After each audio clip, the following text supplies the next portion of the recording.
Oh, wrong camera. Hey, everybody. There we go. Now we're on the right camera. Thanks, hon. So, welcome to a very hot Wednesday night. Hopefully you guys can hear me. Put in the chat, especially as I start playing. We forgot to do a level check tonight, so definitely put in the chat if you are having trouble hearing, if I'm too loud, whatever. And we'll try and figure that out. So, to the folks I haven't said hello to yet in the chat, hello. I just saw Melissa's name pop up, and I'm not sure if I think I said hi to everybody else that I saw. Yeah, so very hot Wednesday night. I was going to have a fan going to keep the temperature somewhat, manageable over here. What, Amanda? I said, it's Tuesday. I keep saying Wednesday, and it's Tuesday. I hope it's not Wednesday. Yeah, it's hot. What can I say? Anyhow, I wanted to have a fan going for myself, and I turned it on and turned my vocal mic on, and it sounded like I had an industrial blower going in the background. So that's out. What are you gonna do? All right. So tonight's program is one that I've wanted to do for a while, and I might do a second night of this at some point. This all stems from the Polly's Online Variety Show, where we did bands with a number in the name of the band, and I was thinking, okay, well, what can I do? Are we on Wi-Fi? My goodness, we're on Wi-Fi. Hold on a moment. Let me go fix that. The speed is bad. Speed is bad. Okay. I mean, hopefully this works. speed in general is bad. Don't do speed.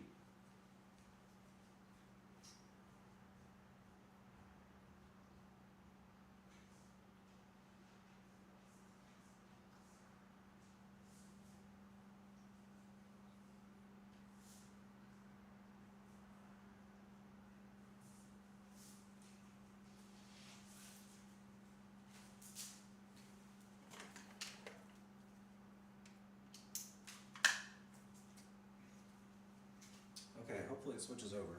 Yeah, that's what I'm worried about. All right, well, I'm going to keep talking for a little bit longer, so let us know if there's any speed issues. I just plugged in the wire. Hopefully it will switch over on its own and we don't have to restart the stream or something drastic. Yes. Is it still bad? We'll give it a little longer. Oh, wait, I can't see. You can check and see on the thing down there if it switched over to the wired connection or if it's still on Wi-Fi. How do I tell? If it's Wi-Fi, the icon is the little wireless, the kind of cone-shaped 3 curved lines. If it's wired, it's basically like a little square type icon on the start tray. It says connected to Java, but then it has the square also. Okay, so it's both. Can I turn off the Wi-Fi? Yes. Okay, let's And see if we what lose the stream, that's why.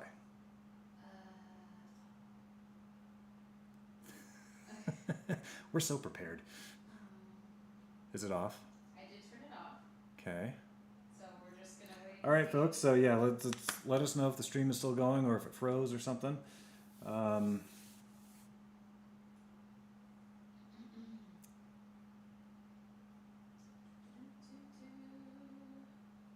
we're waiting to see. It's still dipping into low speeds, and I don't know why. Yeah, as I say, it shouldn't be. I mean, if we really want to get drastic, I can try unplugging the wireless from the computer. Just pop it out and don't cross the streams. It's a bad idea. Seems okay, says Christina. Okay. Well, we can try. Okay, so we'll try. We'll see how it goes. So Amanda has turned off the wireless through software in an effort to hopefully force it to use the wired connection, and hopefully the speed will improve, because I messed up and forgot to plug the Ethernet wire in. Anyhow, back to the program. So the program tonight stems from when we did the POVS show where we had to choose a song by a band who had a number in the name of the band. And that got me thinking, what can I do from the classical music world that would fit that requirement? And I almost immediately thought of a group called the Mighty Five, or in some cases, the Mighty Handful. Five, you know. This was a group of Russian composers from the late 19th century, led by a guy named Mili Balakirev. And it included, he's less of a household name now, but it included Balakirev, Modest Mussorgsky, whom you might know from a slightly famous composition called Pictures at an Exhibition, or if you've ever seen the opera Boris Godunov, he wrote that too. César Cui, who is also these days less of a, at least in the West, less of a household name. Alexander Borodin, and who am I forgetting? Oh, of course, the most famous one, probably because of Flight of the Bumblebee, Nikolai Rimsky-Korsakov. So I will be playing some selections from each of these composers tonight, starting off with some preludes by César Cui. And what's kind of funny to me is, these guys, they banded together and they really wanted to create a Russian style of music that they felt was more distinct from European music of the time. And what's funny is these preludes by Cui, they're Opus 64, so probably past the midpoint of his life, late 19th century is when these would have been published, maybe even approaching the end of the 19th century. I don't know exactly what year they were published. The whole prelude structure, especially writing 24 or 25 of them, it actually goes back to Johann Sebastian Bach, who wrote the Well-Tempered Clavier, and he wrote preludes and fugues in all the major and minor keys. So there's 2 books, 24 pieces in each one. Chopin came along and he wrote 24 preludes as a published set, one in every key. So every key being A major, A minor, B flat major, B flat minor, B major, B minor, and so on until you get back up to A. So you have Cui who comes along and he writes these 25 preludes. He basically does the same thing. I have not checked to see for sure if he covers all the major and minor keys, but I'm pretty sure he does. And then there's one key that would be repeated. But what's interesting with these pieces, and really with all these Russian pieces, is that where they tried to differentiate themselves from European music primarily was in harmonies, chord progressions, where they really tried to push things in a direction in that aspect that European composers didn't do or weren't doing. Created kind of a cool sound, a little bit different, at least to my ear, a little bit different from stuff by Chopin or Liszt or Beethoven or Brahms or any of those composers. So, still choppy, says Zach. The sound is there. Should we restart the stream, do you think, Amanda? I don't know. I'd have to set a new one up. Will that take a while? No, probably just like a little few minutes. Why don't you try playing something? I'll set another one Okay. in case. All right, so I'm So gonna let's get you set up first, and we'll see how the. Okay, so I'll play this first piece by César Cui. This is Prelude number 1 in C major. Hang on for me.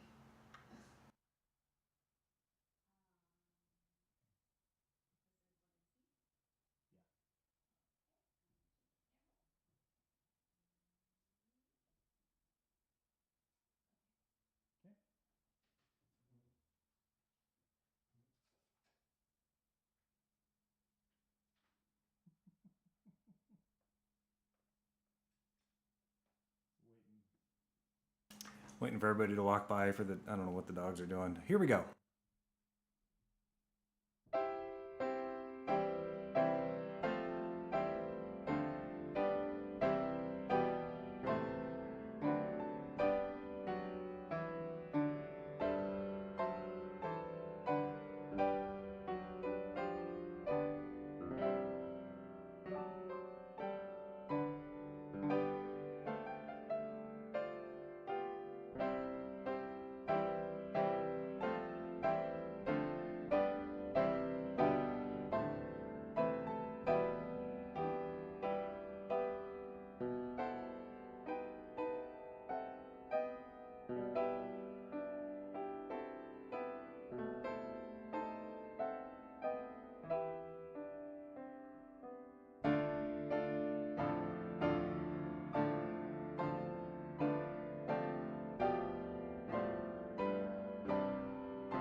All right, so that's prelude number one. And Amanda is still not back in her chair to change anything.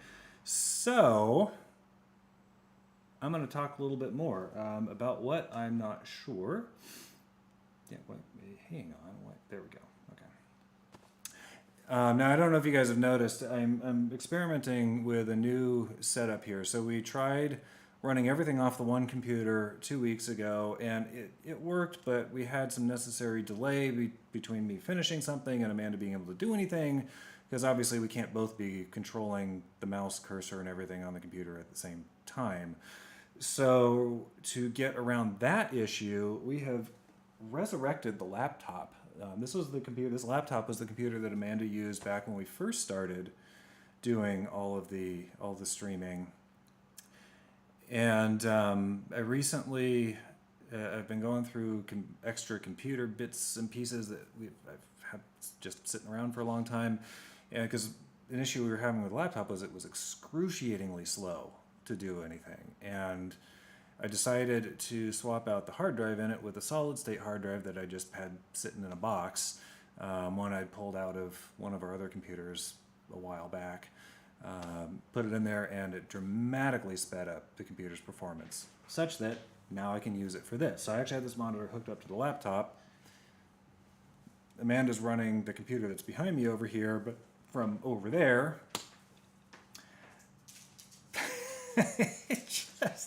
there's no easy way to do this, guys. This is just, it's one of those things. It evolves over time. It never seems to get less complicated, despite our best efforts. So, Okay, I have a new link set up if that's what we okay, want. so a new link is set up. Well, you guys can probably hear Amanda. I think I checked the show from 2 weeks ago, and she was pretty audible even on the piano mics. So yeah, so we have another link set up. So if this goes south, we can switch over to that. Hopefully that won't happen. Yeah, I mean, it's still dipping in, like right now it's in the red. It's almost nothing. Huh. I don't know if it's... Tell you what, I'm gonna try. I'm gonna unplug the wireless connection since you have another link ready to go. I'm just gonna unhook the wireless, and if it can oh, I can't. Never mind. Haha, it's built into the computer. Never mind. Oh! Sorry. Loud. Sorry, that did not seem loud to me at all. But I forgot. This mic is ridiculous. I apologize. Maybe tell you what. Okay, how's that in Maybe terms? Dari should put out a poll. Ooh, a poll. Should we start a new stream? Let's see if that helps. Zach can't watch live without getting choppy feed. Yeah, I'm.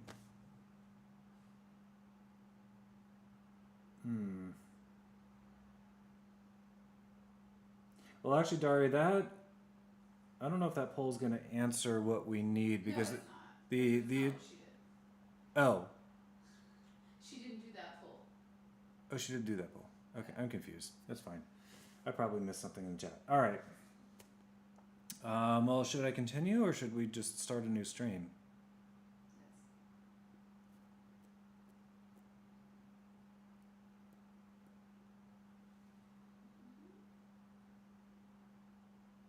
Okay, we're seeing something.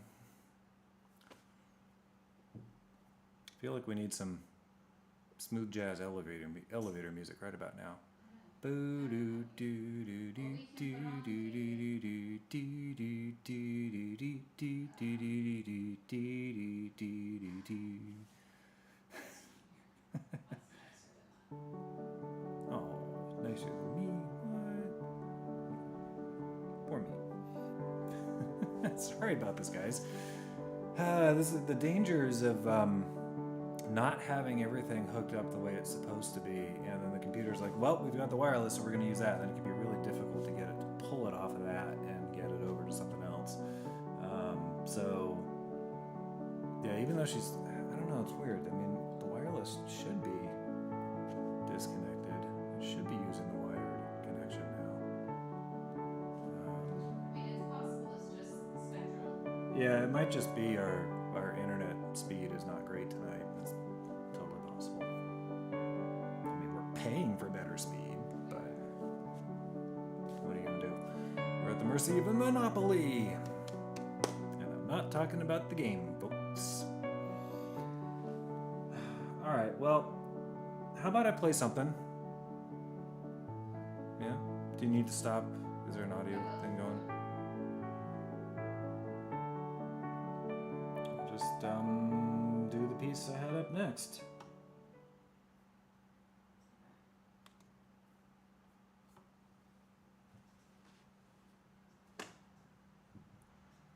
Hang on, I'm fixing stuff over here.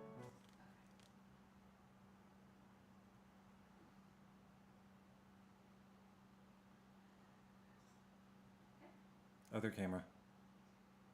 I had it on that. I thought that's what you were waiting for. I was waiting for you to do the text, Oh. and you told me to wait. I did.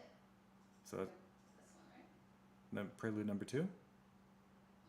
E minor? Yeah. Yeah. Okay.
There we go.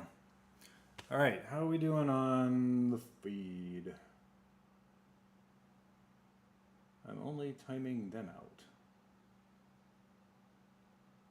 Oh, we're talking about the bots probably. All right, so hopefully we did okay on the feed there, the speed, internet speed, and all that.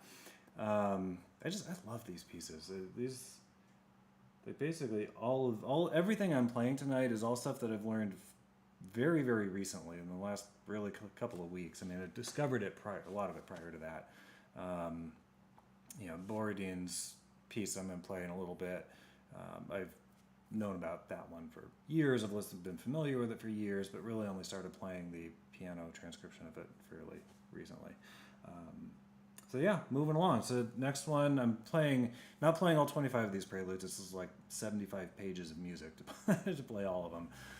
So I'm playing several of them. Next one is the fourth one in the set. And, I wanted to play a bunch of them just because they all have very different character to them. And that was kind of the intent with short pieces like this that are published as a collection. They don't necessarily go together. You can play any of them in any order you want. You can play them individually. You can play selections of them like I'm doing. You can play all of them start to finish if anybody will sit around and listen that long.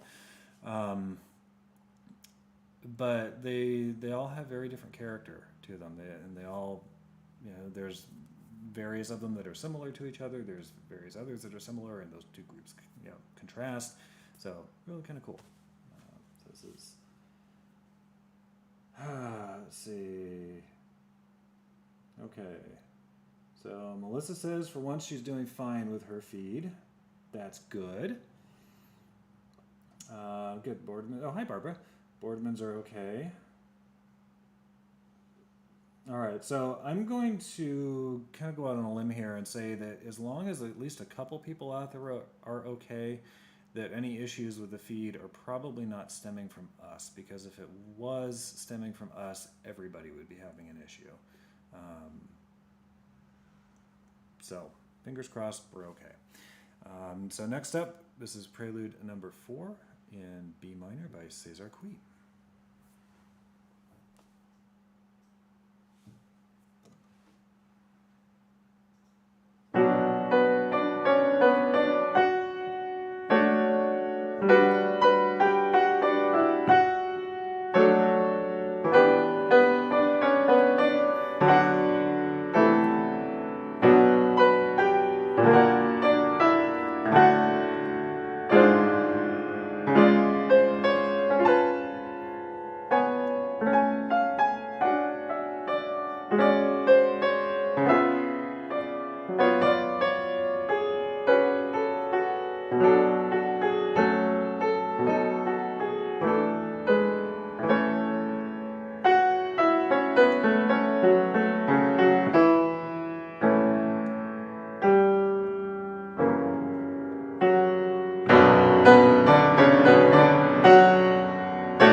goodness, I left the vocal mic unmuted. Yes, you Oops. did.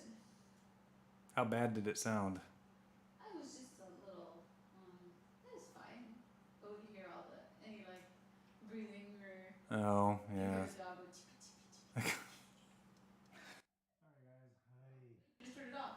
Huh? You turned it off. I did? Oh, oops. When you said sorry. Of course I did. It's hot. Darn it. All right. Next up, did I say I was going to play number 5? I did, right? I don't actually have the list in front of me. We'll put up the next text thing. Which one did you just do? Number 4. Can you? I don't. The have one in this B. yet. You didn't do the numbers? It's in B minor. Yeah, the one in B minors. So the next one is in D. Okay. Then yes, that's this next one. All right, moving along. Prelude number 5 in D. Muting this time.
Ooh, I just saw a more volume poll. Are we talking about voice volume or piano volume? Switch again. Oh, you switched the camera. Ha! Anyway, I turned the vocal mic down a little bit a little while ago in the hopes that it wouldn't quite pick up so much room noise and stuff. But I guess we'll see what people say. If you want more volume, we can certainly bump the levels up on the mixer. Mom says they have the TV turned way up. Yes, Mom, but you need to answer the poll. Only through polls, scientifically conducted polling, can we arrive at conclusions that we can trust and act upon. Vote in the poll. Tie game. All right. Well, tie goes to me. So I don't know what that means. Yeah. So I mean, I'll just bump the levels up. It's fine. Well, I mean, yes and no. As long as you don't peak. Yeah. As a general rule, I do not peak. Oh, you mean PEAK? Got it. Yeah, I turned up the piano volume just a little bit, Hopefully, it'll be enough. All right, next up, this is the Prelude F sharp minor.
love all of these. I'm so happy with this program and other camera. You think I can actually see the monitor that Amanda's on over there, so I just need to pay more attention to when she switches the camera. All right, next up is the ninth prelude out of the set. I've got two more I'm playing out of this set. The ninth prelude, this is an E major.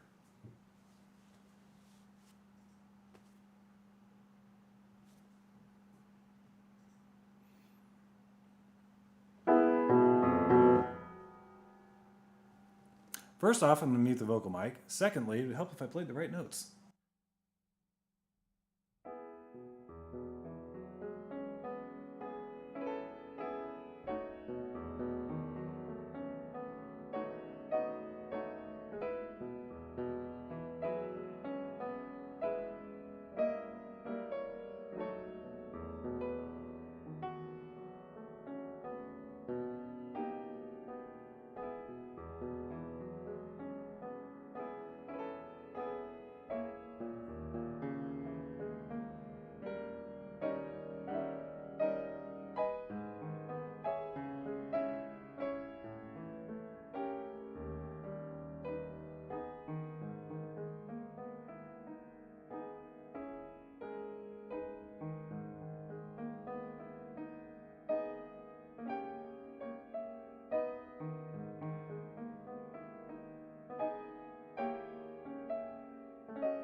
I really like that one too.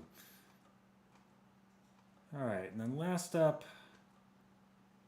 Oh yes, this one. This is the 16th out of 25. This is an F minor. Oh boy, more bots! Yay! Do a Kermie yay! Yay! Oh, I'm dizzy now. All right. Yeah, it's Prelude number 16, F minor. And this is the last selection of César Cui. Incidentally, believe it or not, César Cui was a military general. He was in the Red Army. That's what he did as a career. All of these guys that I'm playing tonight, with the exception of Mili Balakirov, the other 4 composers in this group were all amateurs. Mili Balakirov was the only one who was a professional musician. Oddly enough, Balakirov was the only one not formally trained in composition. The other 4 had some training in classes that they had taken in composition. It's weird. But anyhow, so Cui was primarily a Russian army officer. Eventually became a general, but he was a composer on the side. And despite, he wrote at least 65 opuses worth of stuff. So he was one of the more higher output of these composers. But they had, none of them wrote a ton of music, and they had a very outsized impact on music history in general, especially when you consider the relative smaller amount of music that most of them wrote. So anyhow, last prelude out of the set by César Cui, number 16 in F minor.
pretty sure I just saw something in the chat about naked bats on Tinder.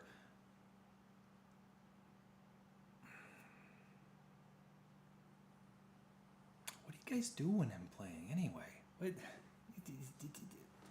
Never mind. Never mind. All right, so that was Cesar Cui. Several selections of his. How are we doing on time? Do we even want to know? Wow, good lord, it's been almost an hour already. All right, so maybe I won't be playing nearly as many of these as I wanted to. I think perhaps since the Borodin is longer, I'm going to leave that for a future night. The Borodin, incidentally, is originally an orchestral piece. He's, as far as I know, only wrote one solo piano piece. He did write a number of pieces for piano. They're just piano duet or piano with a small number of other instruments, chamber music in official parlance. So this is a transcription of the orchestral piece, which I highly encourage you to listen to the original orchestral piece. It is a wonderful, wonderful piece of music. And Borodin, incidentally, was a chemist by trade. I believe I saw somewhere he was the first to synthesize methyl bromide, and probably, perhaps more importantly, at least from a social standpoint, his lab was I believe, the first one in Russia where it was legal, he pushed for this, or it was legal for women to study medicine. Unfortunately, apparently Tsar Alexander III came along and undid a lot of that later on. But Borodin was the first one to push for that and successfully push for that. Yeah, Hunter. Yeah, bats doing bad things. I know. What are you gonna do?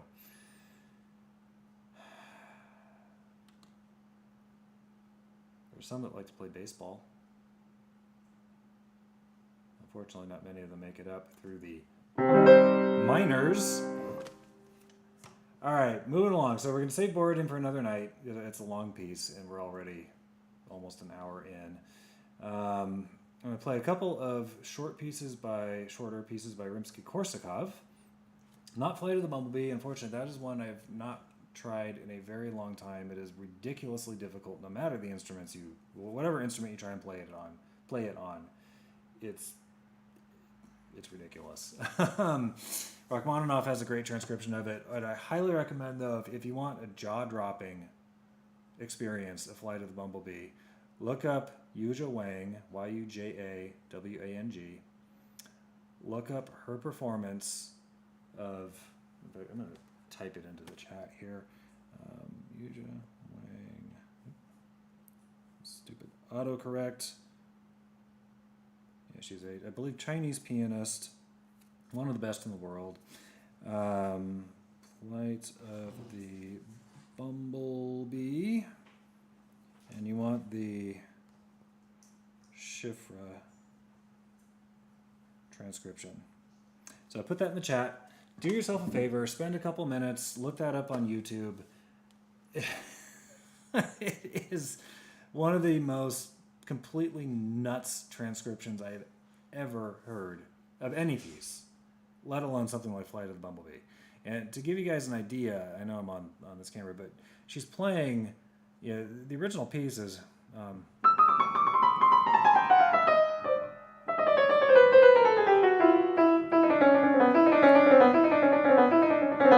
one note at a time, right? Well, Georgy Shifra was a mid-20th century pianist who was quite possibly one of the best ever.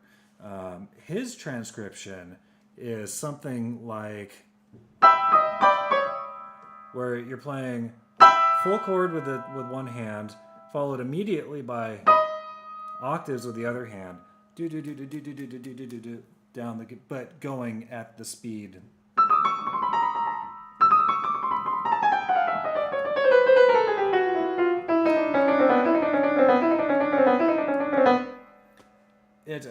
Her hands go so fast, it's an absolute blur. And people told him that this is impossible. when they saw the sheet music, this is absolutely an impossible piece to play. And he's like, oh, no, I can do this. And it's, yeah. Look it up after my show. It's amazing. All right. Moving on. So we have Rimsky-Korsakov. This is a piece called Novelette. This is out of his Opus 11. It's a set of 4 pieces. Rimsky-Korsakov wrote a little bit for solo piano. He was much more of an orchestral composer. He's better known for Flight of the Bumblebee and Tsar Sultan, which is the opera that Flight of the Bumblebee came from. And Rimsky-Korsakov today is also known for orchestrating some of Mussorgsky's piano compositions, among them Pictures at an Exhibition, and the one I'm going to end my show with tonight, Intermezzo. Anyhow, this is Rimsky solo piano, Novelettes in B minor, Opus 11, number 2.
All right, bots are back, Amanda. There are messages you might want to erase out of the chat.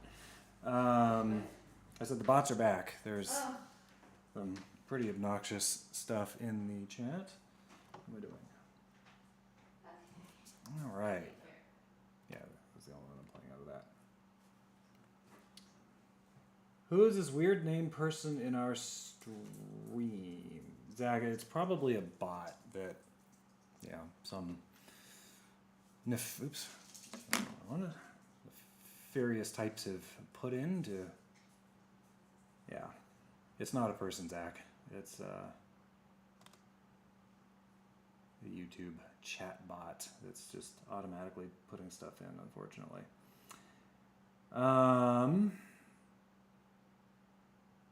All right. So I think so I was going to play 2 of these pieces out of this next set by Rimsky-Korsakov. I think I'll just play one. I'll play the shorter one since it's already getting late. So Amanda, I'm going to play the A flat major one. Romance. Yes. Okay. And incidentally, Rimsky-Korsakov, by trade, was, from what I remember, he was in the Russian Navy and actually traveled to the U.S. at one point in his life while he was in the Navy and was very well received there. It was around the time of the Civil War, and Russia was very much on the side of the North during that time. So hard to imagine a time when Russia was actually a kind of an ally. I mean, not really an ally per se, but at least not diametrically opposed to us. Anyhow, so he had been in the Russian military and later in life became a teacher, but also composed music on the side.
I'm really sorry about the feed tonight, guys. I have no idea what the deal is.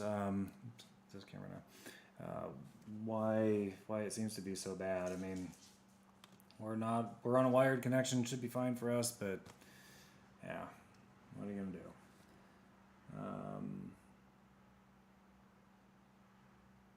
do?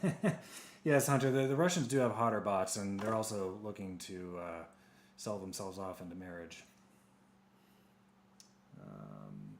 Yeah, it's a good idea, Amanda. You guys can always try lowering the video resolution manually. There should be a settings button in one of the corners of your video where you can tell it a different resolution rather than the highest possible resolution. Okay, so I think in the interest of times, the last piece I want to play is longer. I'm going to skip one of the Balakirov pieces I was going to play and just, so man, I'm going to play the waltz, Balakirov waltz. You have two waltzes. C or number 6? Number 6. Oh, C was the,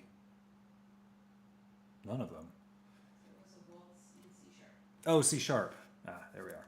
C sharp was the Rimsky-Korsakov that I skipped.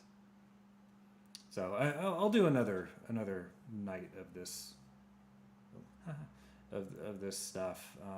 Play some of these other pieces that I didn't have time for tonight, and also hopefully get pictures of an exhibition.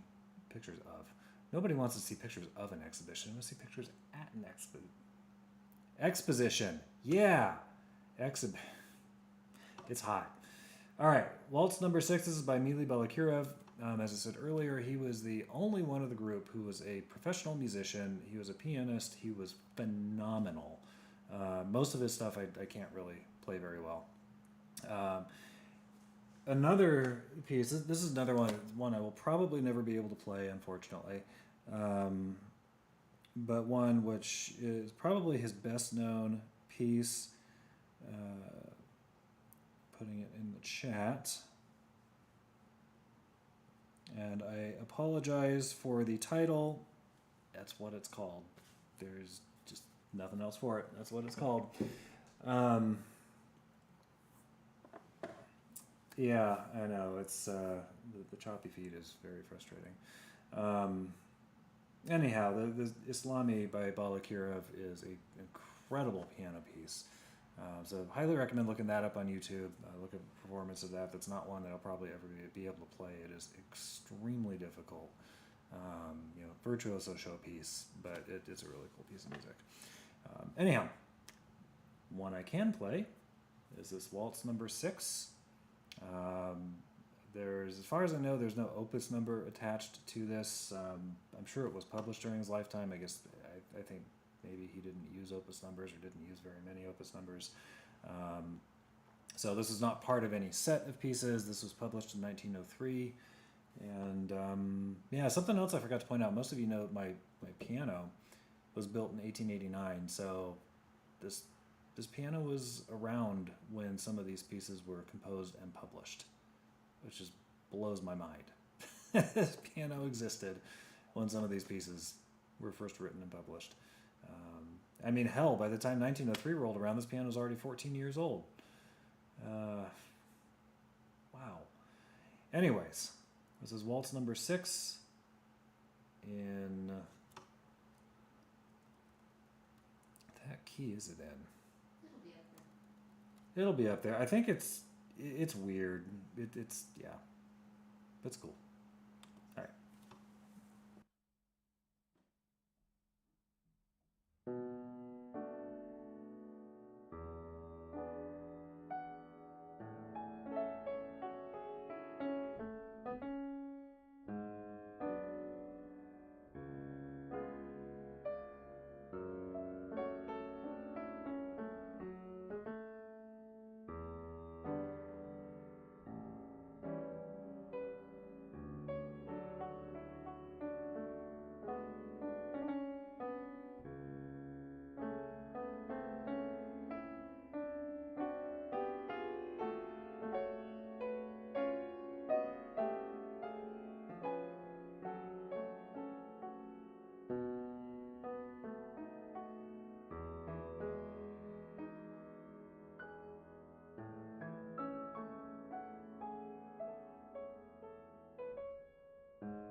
I do love that one. That's that's the mostly right notes version. This is one I think I just discovered it last night. I want to say, but it's coming along. We'll get there. Yeah, really like it. So I'm gonna play one more for you guys. This one's a little bit longer. Oh, promos, yes, and also my little show and tell. I was wondering if you want to wait just because we had so much lengthy. Some people were like, oh, I'm gonna, I'll see if it works on the replay. So I don't know if you wanted to wait or just do it now. Wait for what? Next week. To do what? To do your pictures. Oh. Because some people had to hop off because the feed was bad. Okay. But it's up to you. If you want to do it now, do it now. Yeah, let's just do it now. People will watch the replay, hopefully. First, or? Yeah, we can do promos. I'll have to look over there. So first up, I can't even see what that. Oh, that's Amanda's show tomorrow night. Amanda on Demand at 7:30. She is doing alternative 90s music. Yeah, voiceover guy's not supposed to burp in the middle of an announcement. So, Amanda on Demand at 7:30 tomorrow night. Alternative 90s music. Send your requests into. I can't remember the name of the link. You want to put it in the chat? It's on the picture. It's on the picture. Okay, you guys can see it. Send your requests in. The January 6th hearing. Good God, the hearing today. Whoa. I'm simultaneously shocked and not shocked. It's bizarre. Bizarre. Anyways, so that's tomorrow night. Thursday, we've got, I believe, Hunter's Lovecast at 8 p.m. Hunter does live acoustic originals and covers, and always a great time with Hunter, sharing his music. So we're going to tune in for sure tomorrow night, Thursday night. For some reason, my brain's convinced it's Wednesday. Don't know why. And that's right. I did see this actually on YouTube just before the show started. We've got a show with Paul and Dan. This is on Thursday as well. Amanda? Mm-hmm. You guys can see what time it is. It's on the thing. I can't. Her screen's like 20 feet away over there, so I can't really see it. But that should be a great show too. I mean, those two guys are loads of fun. We have any other promos? I know Dari's got a show next Tuesday. I think the subject matter is TBD. So be on the lookout on the Facebooks and the Instagrams and the whatever else the kids are using these days for announcements on that. All right.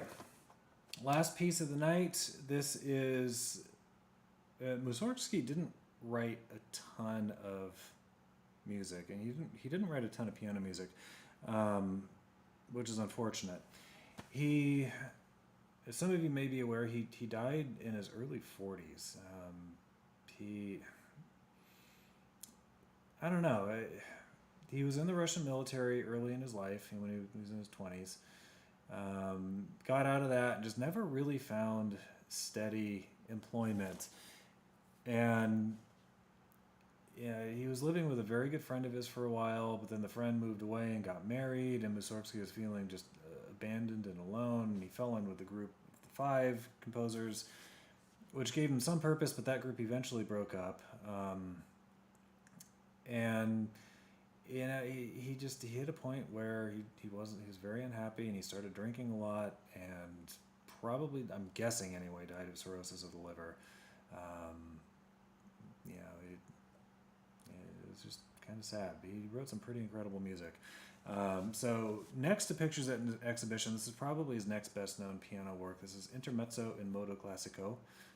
Intermezzo in classical mode or classical style. Of course, for him, classical style meant like Johann Sebastian Bach or Mozart. That was the old stuff when he was alive and writing. So he wrote 2 versions of this piece. He ascribed his inspiration to watching people struggle while trying to walk through snow and falling over repeatedly. That's the opening of the piece. And the middle section he ascribed to hearing some peasant women coming up the lane and singing and just that whole feeling. So where the middle section came from, and then the opening section comes back. Funny thing was, though, when he's reported to have said that, he hadn't written the second version, which is the version that has the peasant singing inspired bit in the middle. The original version of this, you're going to hear a little ways in this. And a pause. It's not the end of the piece, not this version. That is the end of the original version. So it's kind of interesting. He vastly expanded the scope of this piece of music by adding a middle section and then by bringing the opening section back. It's a little bit shorter than it is at the beginning, but it's basically the same stuff. So this is a piece of music that the original version was absolutely for solo piano. When he wrote the revised version, the way this is written, I think it was written originally for solo piano, and then Rimsky-Korsakov, after Mussorgsky died, Rimsky-Korsakov orchestrated it. But there's a possibility that what I'm about to play is an orchestrated piano piece that got orchestrated and then got turned back into a piano piece. It's weird. Anyhow, this has rapidly become one of my favorite Mussorgsky pieces, and really one of my favorite pieces from this group. It's cool. So without further ado, we have. Actually, no. We'll do the pictures, because I mentioned 2 weeks ago I was very excited. I was building a little computer case. We'll get to the Mussorgsky in a minute. Building a computer case. So what you see on the screen now is the box of an old Sierra brand computer game from the early 1990s. It was a game that was released for way back in the day in the late 80s for 16 color graphics. Literally, the screens could display 16 colors at one time, and that was it. And then a couple of years later, they did a remake version of the game that used 256 color graphics. All of a sudden, like, whoa, you can display all. Modern monitors can display almost 17 million colors at a time, so to give you an idea of how far things have come. So when I was trying to come up with a computer case to put this little computer in, I wanted a computer that was dedicated for playing these old Sierra games. There's a program called DOSBox that emulates the old DOS operating system, essentially allowing old DOS programs to run in Windows.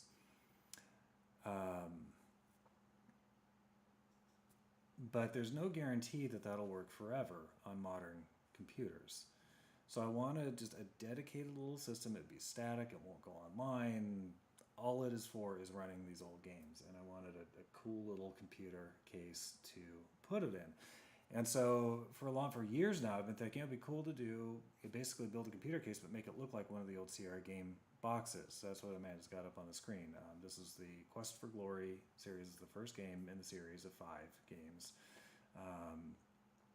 And I decided to use that as my inspiration. So rather than, I was originally thinking of just making basically a plywood box, having a local print shop print a cardboard sleeve that would go around the box, so it would be much like the old game boxes were designed back in the day. But then I decided, no, it'd be a lot cooler. That this box is designed to look like Castle Wall, the window and everything. It'd be a lot cooler to actually make a quote-unquote model of this. Oh, and I think I'm seeing messages from Amanda, so hang on just a second. No? Okay. Yeah, so anyhow, I thought it'd be really cool to do, basically like do a model of this, or approach it from a model building perspective, because I've built models since I was like 10 years old. So Amanda, if you want to start changing the photos to the next ones, we've got a few. So this is what I started off with. I'm looking over at the screen over there. So you can see it's a little tiny computer system. It's about, I don't know, roughly 7 inches square, the motherboard. And I was basically building a plywood box for it to go into. Next photo. What was the next one? Yeah, okay, so that's the box. The box itself finished, and you can see the cutout that corresponds to the window in the original game box. The cutout with a recessed area, which you'll see in a sec what that was for. Next photo. We can go through this fairly quickly. I decided to skin the box in styrofoam. This is a technique that we've used before for set building, making a rock or stone wall, where you use styrofoam, and you, in the case of like a stone wall, you don't necessarily need to draw anything in on the styrofoam, but you use a Dremel to carve out grooves and create the shape, the apparent shape of stones. And then depending on how thick your styrofoam is, you can use a knife or Dremel or something else to carve some shape into it, so to give the stones or the bricks or whatever slightly rounded appearance, so they're not just flat where the original edge of the styrofoam was. So this photo was when I was initially cutting the styrofoam pieces to put on the outside of the box. Next. And then here we have the window. I had a print shop print that graphic out, and I'd obviously carved a hole in the styrofoam, and I think in this photo you can see the pencil lines I drew in to act as a guide for carving out the grooves between the stones. So next photo. And then there you have it. I think that was darn near the finished product, and the window lights up when the computer's on, which I thought was all kinds of cool. So it's sitting next, at that point I just had it sitting on the floor. It's next to the monitor. What's displaying is the opening screen of when you first start playing the game. This is where your character is. This is where you start out the game. So that's the first Quest for Glory game. And then I think there's one more photo, I believe. Yeah. And then I built a little desk for this to go on, a little table for it to go on. Best part about this for me was this project was 100%, no, 99% scraps and leftover stuff from previous projects. The computer that's in there, the physical computer parts, the piano computer back here that I have, my sheet music and everything on, that's on, it's like, I think 5th or 6th actual computer system that's in there. I built the first one like 11 years ago, so it's on computer number 5 or 6. So the one that's in the Sierra Games computer is computer number 2 or 3 that was the piano computer, and I just hung on to all the parts. The plywood for the box and for the table it's all scrap material. The monitor is a leftover one that I stopped using years ago. It's the old big square format. All the monitors nowadays are widescreen. So I'd hung on to it because it still worked. I think the only things I spent money on for this were the speakers that I bought to go with it like a couple of years ago. And then the graphic I had printed for the window. And then something that I think wasn't pictured is I actually have the case here. Oh yeah, put the camera back on, sorry. So here you have it. This is the finished product. So there was that carpet on the original game box. So I actually bought, this is from Istanbul, an actual little carpet to drape over the top of this. And unfortunately, I can't turn this on for you guys and light it up because there's just nowhere to plug it in down here. But this is a little higher. Okay. This is the game box, or the computer case designed to look like a game box, and even, did the top to look like the box that would have pulled out of the sleeve. I don't know how you can see that. And then, you got the fans, all the plugs for the computer, and then I'm not going to take it apart, but if I put my finger in here and just push, it pops this entire front panel off, so I can get to the computer if I ever need to. Power button. If I ever need to do anything with it. So, anyway, I wanted to share that. It's been a fun little project. Like I said, using entirely scrap material. The styrofoam was left over from a set building project that Amanda and I worked on a couple of years ago. So I'm thrilled with it. So Mom, I don't know if you saw it. This is the rug that I bought. It's marketed as a mouse pad. I bought it on Etsy, but from an Etsy seller and apparently handcrafting person in Istanbul. It's an authentic Middle Eastern rug to go on that, and the rug element came from a couple characters in the game. The setting of the series, each game is in a different geographical setting. So the first one's kind of a German Alpine setting. The second game is a sort of Arabian Nights fictional Middle Eastern setting, and there were a couple characters in the first game who later become important characters in the second game, which is where the whole carpet thing comes from. And the third game is a fictional African setting. The fourth game is a Transylvanian setting, and the fifth one is Grecian. So really, really cool series. Anyhow, that was a lot of fun. I had to share that.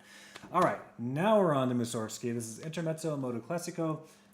Forewarning to Amanda and anybody else listening, there are 2 spots in this piece. It will sound like it is over. It's not.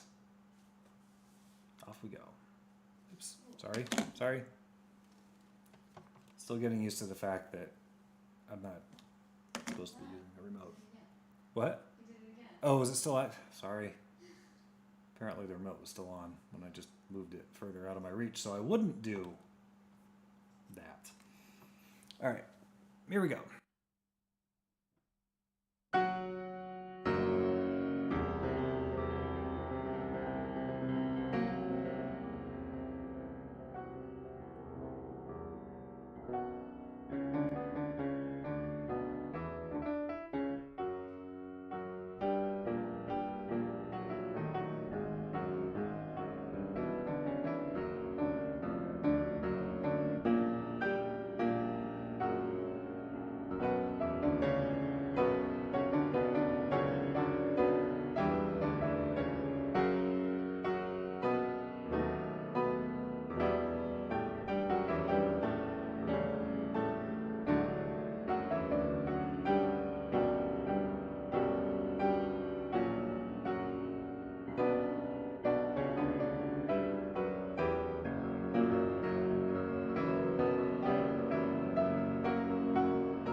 All right, there you have it. Mussorgsky to end the evening. We have a couple super chats. Oh, a couple super chats. Okay. Amanda's going to put them up on the screen. Unfortunately, I can't see them. Well, you can wait for it to show up on YouTube. Okay, so now I have to hit YouTube to start playing. Hit live. There we go. Oh, thank you, Mom. You have another lovely evening. Thank you so much. Yeah, I hope you guys have enjoyed it. I've been a little warm, but it's been fun. And let's see next. Live again. There it is. Oh, and Barbara too, enjoying all the piano choices this evening. Thank you so much for that. Yeah, and I do want to do another show of these composers and actually play the one piece by Borodin, and then do some other selections by the other composers, because there's some really good stuff. I mean, this is stuff that literally I've only recently discovered. I don't know how I've gone 40 odd years of my life without knowing any of this music, but very glad I found it now. So thank you to Paul for coming up with the idea for the Polly's Picnic, because without that, I probably wouldn't have looked at any of this. Yeah. All right. So we're going to end it there. I'm going to go have some dinner and try and cool off a bit. Hopefully y'all at home are cooler than we are here. We need to turn the air on, I think. And yeah, we'll see you in a couple of weeks on my show, and tomorrow night for Amanda on Amanda. Good night.